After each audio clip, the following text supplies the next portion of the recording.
On a abattu à ces domaines que le tronc de l'arbre de la liberté. Mais il repoussera, car ses racines sont profondes et nombreuses. Les paroles prémonitoires d'un homme qui a vécu l'esclavage et qui eut à dire haut et fort, « Je suis Toussaint Louverture. Mon nom, si je veux te faire connaître jusqu'à vous. Je veux que la liberté et l'égalité règnent à ce domaine. Et je travaille à les faire exister. Dans cette quête, rien ne nuit à sa bravoure. Il est passé de l'armée française, l'armée espagnole, l'armée indigène. Il pouvait se battre dans tous les camps s'il savait que cette stratégie lui permettait d'atteindre son but, celui de voir tous les êtres humains libres. Au carrefour de l'humanité et de l'inhumanité, il a pu apprendre à écrire et à réinventer le monde. Il est l'un des artisans de cette révolution anticolonialiste et anti-esclavagiste qui a permis à l'époque des empires la naissance de la première république noire au monde. Mais ces dernières semaines, la France a commémoré la mémoire de son empereur. Elle a aussi inauguré un jardin en l'honneur de Toussaint Louverture, où il est écrit « Général français ».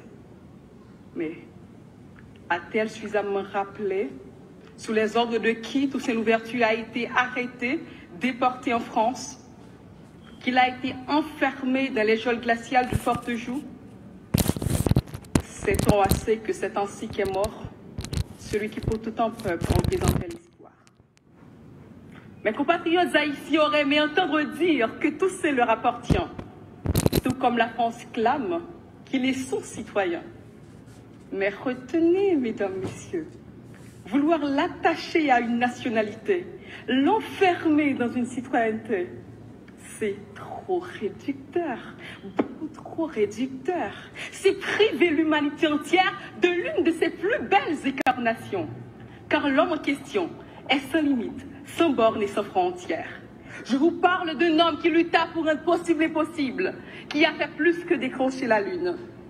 Il a cru et permis de croire que les autres, et comme les autres, ils avaient droit à la dignité, au prix de cette terrible devise, vivre libre ou mourir. C'est avec des lettres de sang que les esclaves de Saint-Domingue ont écrit l'universalité des droits humains. C'est ainsi qu'ils ont revendiqué en acte le droit à l'autodétermination des peuples, de tous les peuples. Un peu ce qui est écrit à quelque part d'ici, au jardin de Luxembourg. En Haïti, le 18 mai dernier, nous avons célébré le drapeau, une fête d'union et de communion tournée vers ce passé glorieux qui continue d'étonner et d'éblouir le monde. Comment, me direz-vous, avons-nous pu faire cela pour en arriver là? Où sont passés ces idéaux de liberté et d'égalité?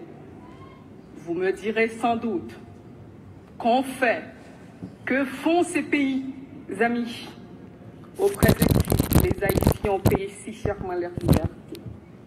Il y a beaucoup d'enseignements à tirer d'hier à aujourd'hui pour comprendre les origines de cet échec, en démêler les responsabilités croisées. Il y a beaucoup à faire pour à nouveau faire fleurir l'arbre de la liberté. L'œuvre de Toussaint nous parle encore aujourd'hui, car chaque action consciencieuse, chaque manifestation, chaque mobilisation, chaque revendication pour le respect de la dignité et de l'intégrité humaine est imprégnée de l'idéal louverturien. Toussaint Louverture n'est pas seulement une part d'un peuple en particulier, mais du monde entier. Mesdames, Messieurs, je ne vous le ferai pas comme ces éloges funèbres qui consistent à angéliser les démons une fois morts. Je ne vous dirai pas que mon Toussaint, notre Toussaint a été un saint et qu'il n'a eu que des forces et aucune faiblesse. Au contraire, son personnage divise encore, même dans les profondeurs du nationalisme haïtien. Il a souvent été incompris et parfois incompréhensible. Il a fait des erreurs, il s'est trompé, il a compris, il s'est battu. Mais son rêve de liberté a été concrétisé avec l'ultime bataille de Vertières le 18 novembre 1803, avec ses racines, Dessalines, Capois-la-Mort et les autres. Un exploit qui a ouvert la voie à la libération de plusieurs peuples dans le monde. Mesdames, Messieurs, soyons des porteurs d'espoir. Et je termine mon éloge à Toussaint en universalisant la devise du Panthéon. Aux grandes femmes et aux grands hommes, l'humanité reconnaissante.